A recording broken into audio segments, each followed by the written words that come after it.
estoy con un nuevo video. Les voy a enseñar a hacer slime sin bórax y sin nada que use bórax.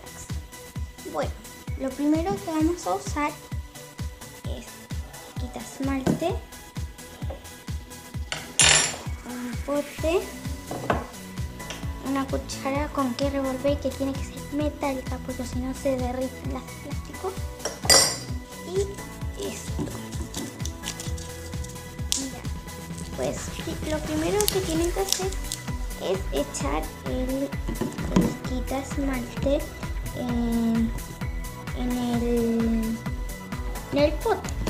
Cuando hayan echado el quita esmalte en el pote, que ya lo hice yo, me falta cerrarlo, es que lo normal ya lo voy a cerrar.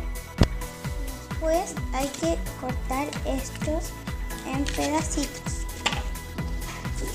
Acá están cortados los míos. Después los vamos a meter y tenemos que esperar un rato. Tienen que esperar un rato a que se disuelva. No metan todos a una si es que se llena, porque o si no van a quedar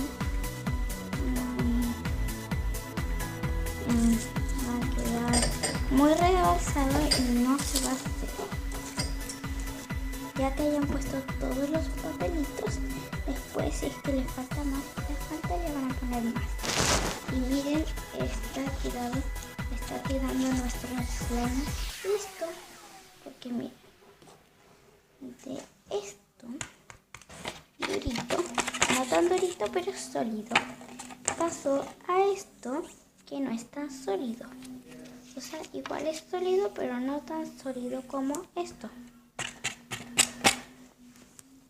Entonces vamos a dejar reposar un ratito más y cuando ustedes sepan que está listo, es que está listo. Cuando esto esté más ablandable, es que está listo. Ven, como pueden ver, ya se ha formado nuestro slime. Es mejor usar bórax porque o si no se te va a...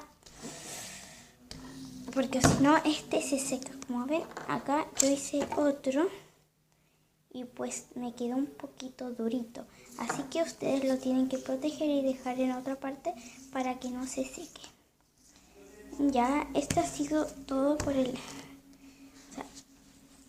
del bórax. Es mejor porque es más estirable la cosa y todo eso. Pero acá no hay bórax.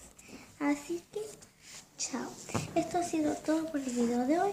No olviden suscribirse, comentar, compartir y lo más importante es suscribirse, que ya lo dije, y darle like.